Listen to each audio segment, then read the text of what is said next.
Bienvenue sur le Petit Shiva Show, ici Jonathan Charles Gervais, ton coach holistique, et on va voir ensemble au cours de ce podcast comment tu peux te libérer de tes démons intérieurs ou encore de tes démons du passé. Je pense que généralement on vit mal le changement au point de ne plus être en mesure de parvenir à lâcher prise. C'est un peu comme si on vivait dans un brouillard et qu'on avait soudainement fait notre apparition dans ce brouillard de notre vie. Et on ne sait pas encore pour combien de temps ça va durer parce que on a des choses du passé qui reviennent, on a des anciens démons qui font leur apparition et on doit faire preuve à des épreuves assez importantes. Mais on ne sait pas comment finalement aller dans notre croissance, surtout que ces épreuves-là sont décisives pour notre évolution.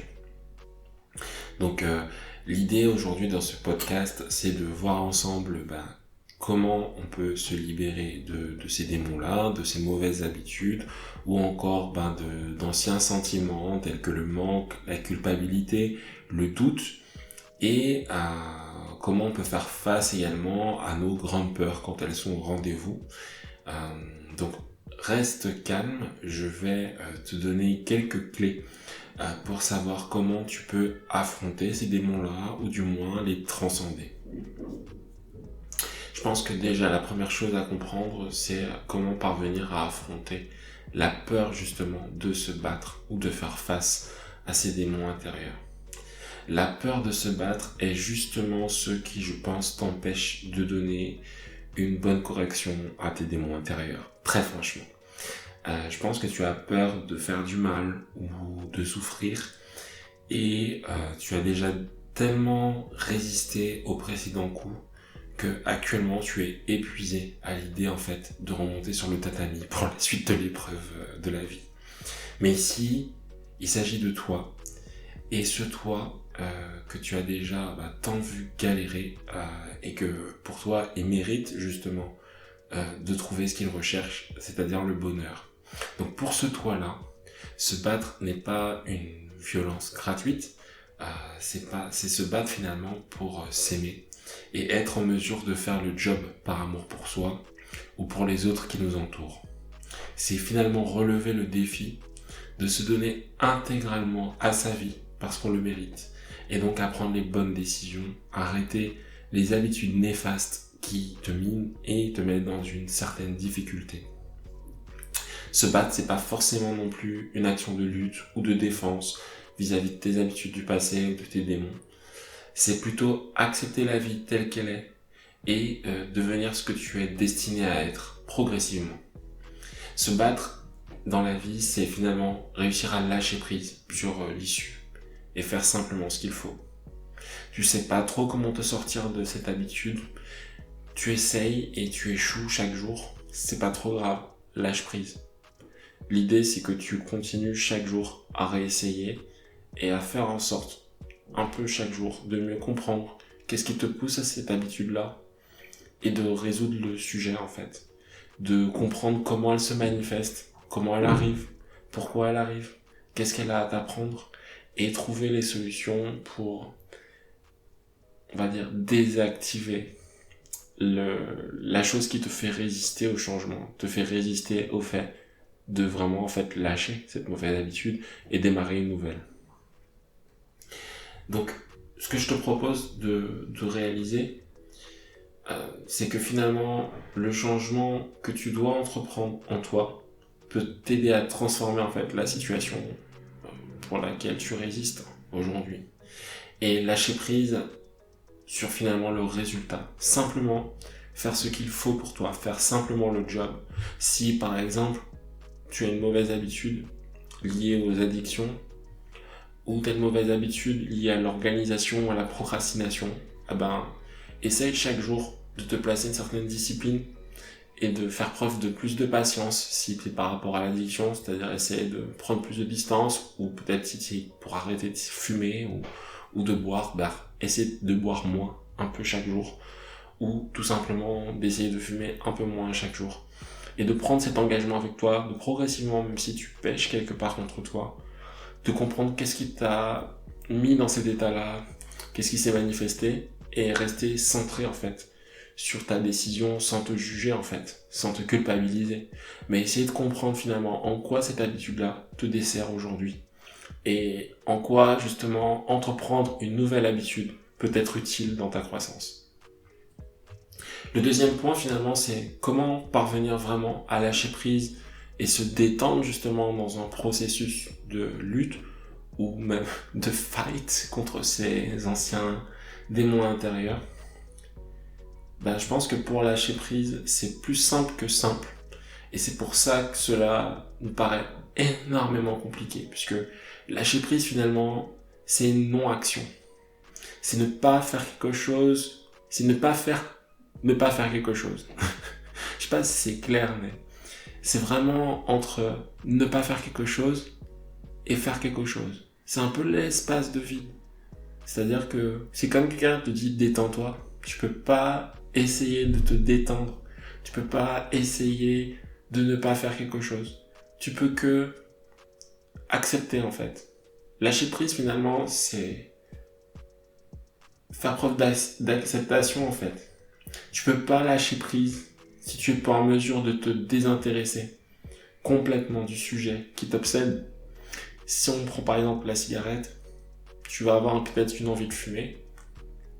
Mais en fait, si tu es attaché à l'idée de ne pas fumer ou attaché à l'idée de fumer, dans les deux cas, tu vas finalement fumer.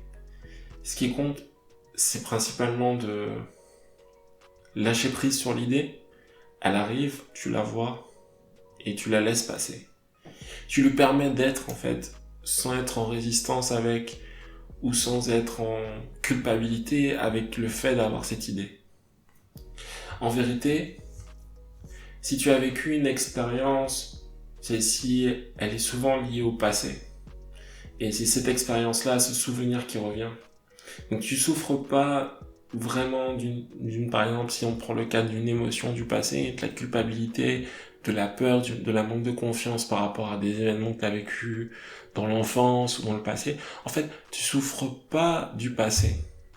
Ce dont tu souffres plutôt, c'est de l'interprétation que tu as faite de ce souvenir, de l'interprétation que tu as fait de cette croyance et que tu as en fait permis d'induire en toi un sentiment particulier. Et c'est simplement en prenant conscience de ça que finalement tu te rends compte que c'est la croyance qui a été créée par l'événement du passé, la mémoire qui continue de jouer aujourd'hui dans ton présent. Mais au final, tu n'es pas ça non plus. Tu n'es pas cette croyance, tu n'es pas cette mémoire. Juste parce que tu continues de croire à cela, ça continue d'exister dans ta vie. Le jour où tu comprends ça, en fait, finalement, tu arrives à pouvoir accepter de lâcher prise et de laisser partir certaines choses. Tu peux aussi simplement, en fait, te détacher de l'événement qui t'a troublé ou qui te trouble aujourd'hui en l'observant, comme je disais. Et y répondre ni négativement ni positivement. Laisse simplement passer. Tu vas avoir plein d'émotions qui vont remonter, tu vas avoir plein de frustrations, tu vas peut-être avoir de la colère, tu vas peut-être avoir de la tristesse, tu vas peut-être te sentir fatigué, épuisé. Et tu voudras en fait couper ça, éviter de ressentir ça en allant vers tes anciennes habitudes, tes anciens penchants. L'idée c'est que tes émotions n'auront aucune emprise sur toi si tu n'as aucun intérêt en fait vis-à-vis d'elles. Que ça soit négatif ou positif, si t'es triste, ok, t'es triste, tu vois. Laisse simplement l'émotion se manifester sans culpabiliser du fait de te sentir triste, parce que en soi, ça va aussi partir, tu vois. C'est une émotion qui est juste de passage, et c'est l'attention que tu y portes, ou le fait de vouloir la supprimer, ou le fait de vouloir la garder, qui fait que ton habitude, en fait, perdure. Tu voudrais qu'elle soit pas là par exemple, dans le cadre de la procrastination, tu voudrais que la flemme soit pas là pour pouvoir agir. Sauf que la flemme, c'est aussi une émotion. Tu voudrais que la peur ne soit pas là pour pouvoir agir. Mais la peur, c'est aussi une émotion. Et elle va passer, en fait. En fait, le point, c'est de te permettre d'accepter que ça soit en toi et de le faire quand même. Par exemple, tu vois, là, je fais ce podcast et il est un peu tard et j'ai pas trop envie, en vrai. Et au final, je pense que c'est la meilleure chose à faire. Donc, je le fais, en fait. Tout simplement. Je peux être des émotions, là, actuellement, qui sont pas forcément parfaites. Mais je sais que c'est en faisant que finalement on apprend et qu'on est fier. Donc, fais simplement, en fait. Fais ce qu'il faut simplement, comme je te le disais précédemment dans le précédent point. Et permets-toi de ressentir, en fait. Comme tu dois ressentir sur l'instant sans te juger positivement en disant ouais, youpi, super, je fais la bonne chose et tout, parce que tu as pensé beaucoup. Ou sinon te dire ouais, genre j'ai trop peur et tout, c'est pas normal d'avoir peur donc je le fais pas. Non, accepte simplement, ouais, j'ai peur, mais c'est ok. Je me permets en fait de ressentir ça. Pour vaincre finalement le diable, entre guillemets, il te faudra l'observer en fait droit dans les yeux, sans réagir moralement, ni mentalement, ni même au jugement finalement de gravité d'une situation, de non-gravité, par rapport soit à une habitude, soit un sentiment, soit une action, soit un événement du passé. Juste accepter en fait que ça soit là et être ok qu'en fait c'est déjà là et que la seule chose que tu peux faire c'est finalement faire preuve de résilience et laisser couler. Tu réaliseras aussi qu'une pensée négative ou positive reste une pensée. Soit rien que du vide au final. Alors une pensée évidemment elle est réelle en soi, il y a bien quelque chose qui l'observe, mais ce que je veux dire, c'est qu'on a plein de pensées tous les jours. Au final, on est conscient que seulement des pensées pour lesquelles on apporte de l'importance, parce que soit on les trouve graves, soit on les trouve mieux que d'autres. Donc c'est ta croyance, encore une fois, qui engendre la réalité de tes pensées. Et ces pensées-là traversent en fait. L'idée c'est que c'est toi qui lui donnes une teinte et du pouvoir dans ta vie. Et si tu te permets de dire si j'ai une pensée négative qui passe, c'est ok, tu vois, je l'ai vu. Au début, j'avoue, c'est un peu difficile. Mais l'idée c'est de te laisser traverser un peu comme une cascade, tu vois. Parfois le courant de l'eau il est léger et c'est cool. Et à d'autres moments il est super agité, il y a des cailloux dedans, il y a des pierres dedans et voilà, la cascade elle bouge pas, elle essaie pas de couper le courant d'eau, tu vois. Elle laisse couler. Et moi ce que je te propose en fait, pour te permettre de juste se lâcher prise, c'est de laisser couler les sensations qui se passent dans ton corps, de laisser couler les émotions qui passent dans ton corps, de laisser couler les pensées qui passent dans ton corps, qu'elles soient positives ou négatives. Si t'as finalement péché contre toi, entre guillemets, dans le fait où tu t'étais dit que t'allais pas faire quelque chose et finalement tu l'as fait, ou tu t'étais dit que tu voulais faire quelque chose et finalement tu l'as pas fait, ou que tu as une émotion du passé qui revient alors que tu pensais l'avoir réglée, etc. Oh, calme-toi, tu vois. C'est pas grave. Ce qui compte, c'est que à chaque fois que ça se produit, que tu apprennes un peu plus à lâcher prise et à te permettre de simplement revenir vers ton point de départ, revenir vers l'engagement que tu as pris vis-à-vis de toi et essayer progressivement de voir ce qui est le mieux pour toi dans ce processus d'apprentissage de toi-même qui est la vie. Hein.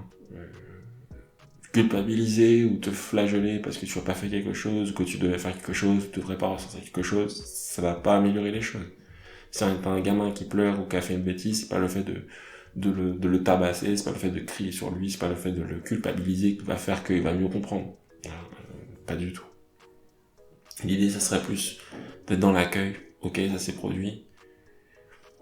Ok, j'ai eu cette pensée, ok, j'ai eu ce sentiment, mais c'est pas grave. Je suis d'accord avec moi et je me permets en fait de laisser ça se produire en fait. Dès que je sais moi où je vais et essayer de reprendre le cap au moment où on est conscient. L'autre point, c'est un peu ce que je disais précédemment, c'est l'acceptation de ses émotions. Quand une tornade passe, rien ne peut l'arrêter ou la ralentir. Tu sais pourquoi ? Puisqu'une tornade est par nature violente et destructrice. Elle emporte forcément tout ce qui doit être sur son passage. Et ce n'est qu'après son passage que tu seras en mesure de faire les comptes. C'est le job que lui a donné en fait la nature. Elle est là pour ça en fait. Et elle le fait à merveille. Il en est de même pour tes émotions. Elles ne peuvent pas être stoppées, elles peuvent te traverser pour amener le changement en fait. Et elles le feront tôt ou tard. Que tu résistes ou pas, que tu luttes ou pas, que tu essaies de les bloquer ou pas, elles le feront. C'est leur but. Donc l'expérience de la vie est une suite finalement de transformations intérieures. Donc comme un serpent, toi aussi t'es destiné à changer de peau, à te renouveler, à te transformer, à mourir puis à renaître. Plus tu conscientises profondément ton impermanence identitaire, plus tu parviens en fait à utiliser tes émotions comme un vecteur de changement pour devenir en fait. Mais tu deviens pas vraiment, tu te transformes, mais ça c'est un autre sujet. Mais en tout cas, t'es dans un processus de changement parce que ce que tu étais par le passé n'est pas ce que tu es aujourd'hui, ce que tu étais le matin, c'est pas ce que tu vas être le soir, ce que tu étais à midi, ce sera pas ce que tu vas être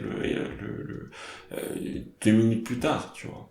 Mais, donc, apprendre à accepter ses émotions revient à reconnaître autant la destruction, donc la colère, la jalousie, que l'amour, la joie, l'enthousiasme, qui sont plutôt des énergies constructives. Autre point, tes émotions ne te définissent pas. Elles existent en chacun d'entre nous, et notre job est de les accueillir, et par une observation bienveillante, de parvenir à les purifier, en fait.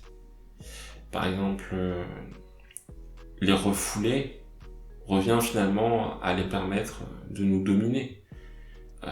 Et de les exprimer démesurément dans la vie revient à les laisser nous posséder.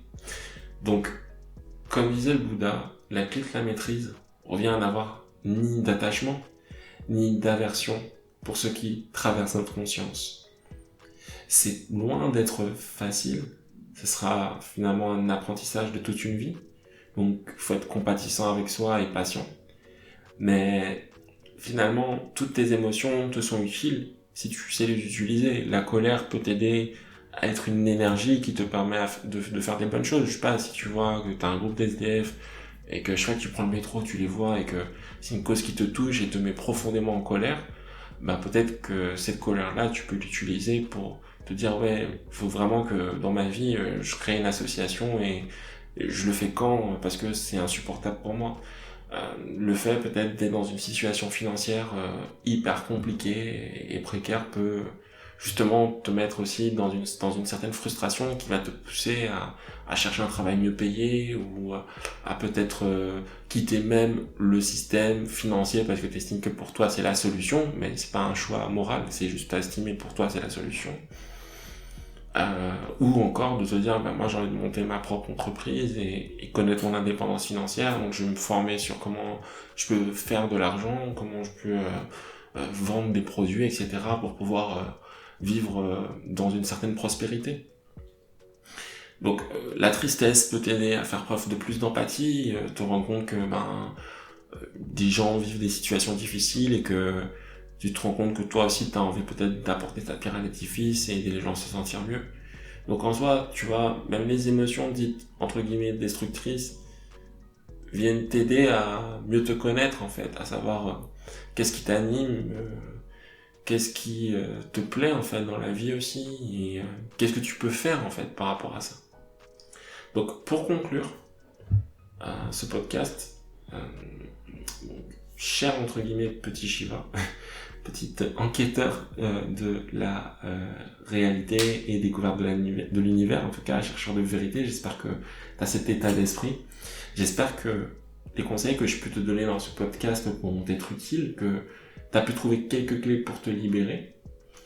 Et je te propose de peut-être tout simplement de t'abonner au petit Shiva, puisque je vais créer en fait très bientôt des contenus que tu pourras télécharger, peut-être des outils puissants justement qui puissent t'aider à affronter tes démons intérieurs. C'est des outils qui sont totalement disponibles, que je mets à disposition et que je trouve qu'ils sont utiles en tout cas, et qui peut-être peuvent t'apporter quelques conseils.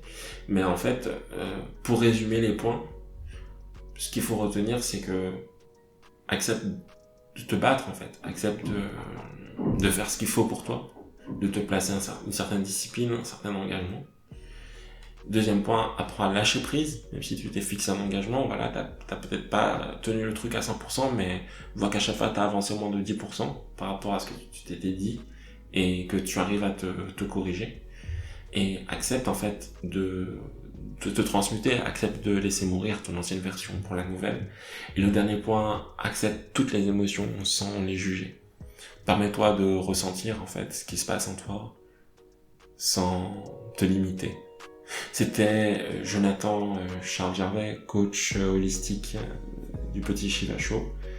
Et je te souhaite une excellente journée. Pense à t'abonner. Et voilà tout. À bientôt.